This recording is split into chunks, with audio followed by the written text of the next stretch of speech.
Prologue. Hoping you'll learn what I've learned.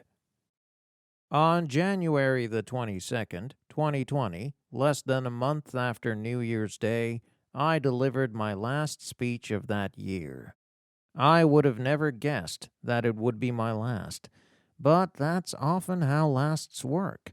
They come without warning. Today, you can remember the last day that you hopped on a subway without wearing a mask. The last time that you watched a movie in the theater with your sweetheart, or the day when you were excitedly pondering where to go for your summer getaway.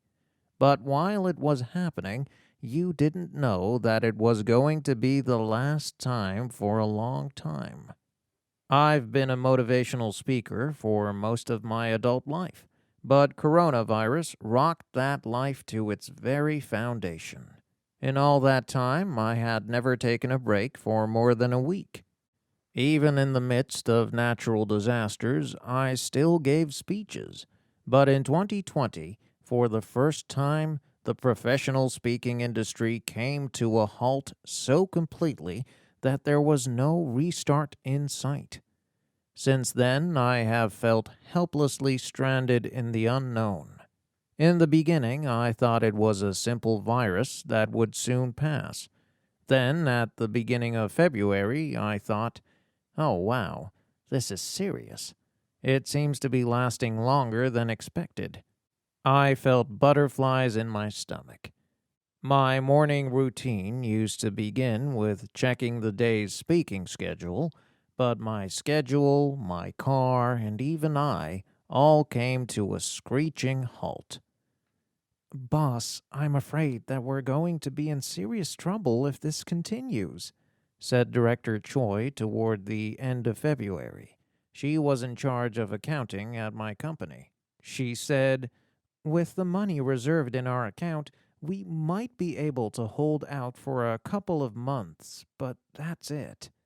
My content provider company was employing about 20 people. I also run a YouTube channel, MKTV, and an online college, MKYU, MK&U University. But the profits generated from these operations don't cover all of our expenses. The most established and reliable source of profit has always been my speeches.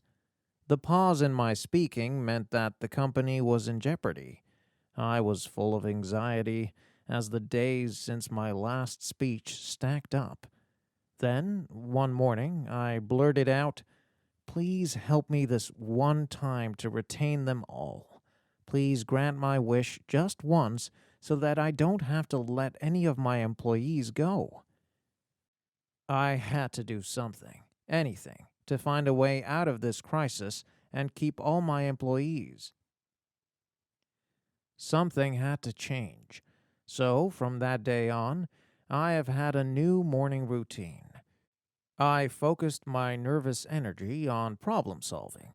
I began to fully prepare myself to find the answer to a question that I had never had to ask myself in my 57 years of life.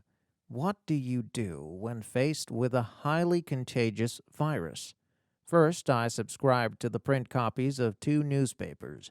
I combed through every article, looking for answers in a world that was changing on a daily basis. I also subscribed to 2 weekly magazines. I read in-depth articles in order to get a firm grip on the issue. I requested regular mail subscriptions from domestic and foreign business consulting firms to receive their reports. I also reached out to my younger brother, who is a college professor in the United States, and asked him for updated references from America. Determined not to miss even the smallest clue, I read through books on economics, business management, trends, technology, humanities, history, and pandemics. The more information and knowledge that I accumulated, the more human clues stood out. My brain and body became busier than ever. I spent all my time trying to find clues, stopping only briefly when I had to sleep. My entire day was devoted to writing down ideas and thinking about solutions. If I had 4 clones of myself, it would still not have been enough. It was my desperate struggle to find ways to survive in the post-coronavirus world. About a month passed, and I started sensing that my search was going somewhere. My coronavirus solution notebook was more than half filled. I found new clues each day, combined them with the ones I had found the previous day, disassembling and reassembling ideas with each piece of new information. Another month passed, and I started to see a glimmer of hope. I became convinced that the virus was not just a crisis, but a door to another world. And it all crystallized into this one mantra that kept reverberating in my mind: order out of chaos. That was the answer. The more I learned, the truer it became. Despite closed businesses and deserted streets, life was beginning again.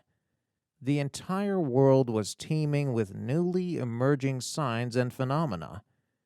Once I had sorted out all the small yet clear signals, an order emerged everywhere I looked. I had to tell my employees,